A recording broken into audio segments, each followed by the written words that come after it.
What's up guys? Kumusta kayo? It's me again, Joseph Kate. So for today's video guys, let's talk about credit card installment. So paano nga ba magpa-installment sa credit card para hindi siya ganun kabigat sa bulsa bayaran yung binili natin. Halimbawa, bumili tayo ng cellphone or TV kasi madalas yung cellphone umaabot ng 30,000, ganyan. Tulad ng iPhone, umaabot din ng 50,000 mahigit. Kaya naman, para hindi masyado mabigat sa bulsa na bayaran natin ng buo sa isang buwan, maganda na i-installment natin. Pero bago yun, nais muna kitang imbitahan na mag-subscribe sa YouTube channel ko kung bago ka pa lang kasi marami pa po akong i-share ng mga tutorials, knowledge, and experience of mine in the future. Yun lang po at maraming salamat po. Tapos ito guys, take note lang, kapag nag-installment kayo guys sa isang merchant, ang kailangan nyo tandaan is i-inform nyo agad yung cashier na mag-installment kayo. Kasi baka magkamali sila ng pasok at hindi maging installment yung purchase nyo. Baka kasi i-straight payment nila. Kasi pag sinabing straight payment, babayaran nyo siya ng buo within the month kung magkano yung binayaran nyo doon. Kasi hindi nyo in-inform yung cashier kasi as is po sila minsan. Hindi sila nagtatanong, basta lang i-charge yung credit card ninyo. Ngayon, kung mag-installment kayo, kailangan nyo tatandaan na sabihan nyo talaga yung cashier na for installment yung purchase ninyo. Kasi kapag hindi nyo sinabi, i-charge kayo kung magkano yung babayaran nyo. Medyo may problema kayo at kailangan nyo pang itawag sa customer service ng bangko para magpa-installment at may another payments or another fees yun compared sa kung magpa-installment na kayo dati kasi baka may offer sila na 0% interest, so maa-avail nyo yun. I-highlight ko lang pala to guys kasi meron dalawang klaseng transactions sa credit card which is yung straight payment at saka yung installment. Pag sinabi natin straight payment guys, yun yung isa-swipe kung magkano yung babayaran nyo, i-charge doon at babayaran nyo siya at the end of the month sa statement of account. So, ano nga ba yung sinasabing credit card installment? So, how does installment work? So, when we say installment kasi guys is, it's kapag yung shopper is bumili siya ng something in installment, so yung presyo niya is hahatiin kung ilang buwan niya gusto babayaran yung item or yung product na binili niya. Halimbawa, pwedeng 2 years, 1 year, or 6 months, 3 months, depende sa agreement na meron yung credit card. Halimbawa natin guys is bumili tayo ng cellphone. So, wag na tayo lumayo. Pumunta tayo sa isang store like Power Mac. Bumili tayo doon.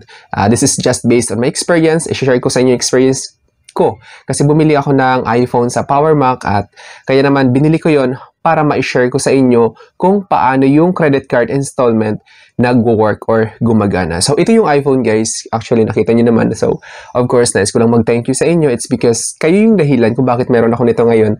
Dahil nanonood kayo sa vlogs ko at kumikita ako. Kaya naman nagkaroon ako ng lakas ng loob na pumunta ng Power Mac para mag-installment ng iPhone 13.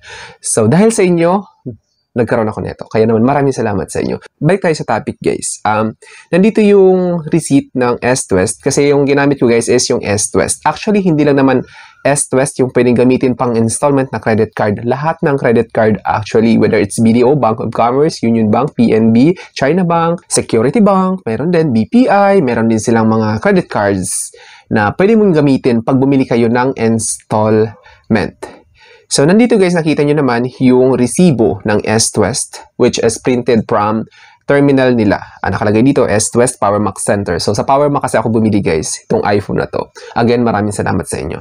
Tapos, nakalagay dito, Merchant ID, nakalagay Terminal ID, then yung installment, yung credit card number. So, kung kailan nag-installment, ay nakikita nyo, 0% installment. So, it really depends upon the merchant guys or depende rin sa bibilhin nyo if naka-promo, depende rin sa credit card na hawak nyo.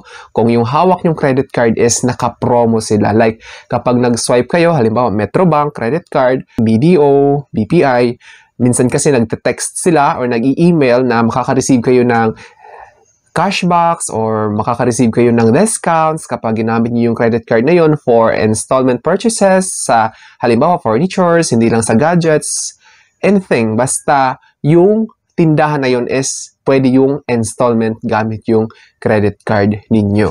So, halimbawa dito natin guys is yung S-Twist credit card. Kasi meron akong S-Twist credit card which is yung Visa Gold. Yun yung ginamit ko. Kaya naman sa Power Mac, meron silang terminal doon which is exclusively from East-West. Kaya nakita dito sa taas, nakatagay East-West. Marami silang doon, terminal, which is, pag sinasabing terminal guys, is yung electronic fund transfer terminal. So, kung saan tinatap or sinaswipe yung credit card natin, maraming klaseng terminal na ganun. So, share ko lang.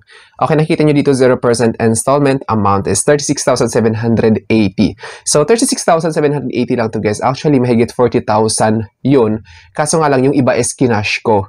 Kasi, para hindi siya ganun kalaki yung i-installment ko.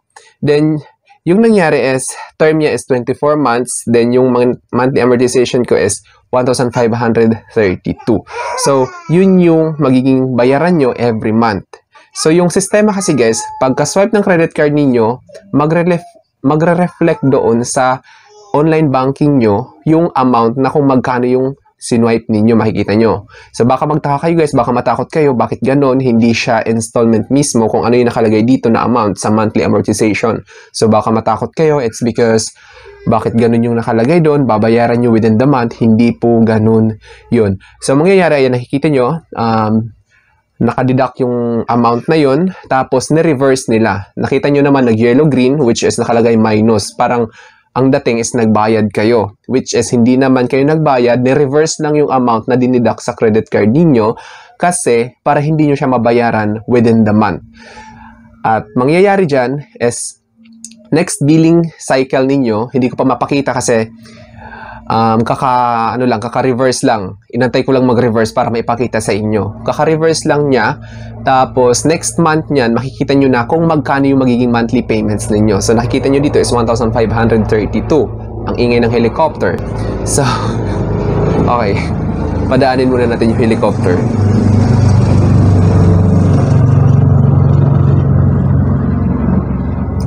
So, yun. Tapos na yung commercial. Pagkatapos niyan is 1,532 na yung magre-reflect in the next billing cycle ng credit card ninyo sa statement of account. Huwag kayong magtaka kasi baka sabihin nyo, tulad ng sinabi ko, magulat kayo bakit ganun yung charge sa inyo. Huwag kayong mag-alala kasi i-reverse yan. So, yun. Next payment cycle is ganun na yung babayaran niyo kung magkano lang yung monthly amortization. At saka, yun, kapag naka-tsempo kayo na may mga 0% promo sila, that's good. I-grab nyo na siya, guys. Pero, be wise in using in your credit card, guys, kasi lagi nyong tatandaan, your credit limit is not your own money. So, kailangan nyo siyang bayaran kapag swipe nyo yung credit card nyo, considered po yan as utang. So, kapag swipe nyo yan, may utang na agad kayo. At babayaran nyo yun kasi pag hindi nyo nabayaran, hahabulin kayo ng bangko. At masakit sa ulo na demand letters yung dumating sa bahay ninyo at hindi siya complement. Hindi siya nakakatuwa actually. Masakit siya sa ulo kapag puro demand letter yung nare-receive nyo sa bahay. So, I think that's all for now, guys. Thank you so much for watching and I guess if may na-share ako, don't forget to subscribe for more videos kasi marami pa po akong i-share ng mga tutorials, knowledge, and experience of mine in the future. Yun lang po. Bye-bye!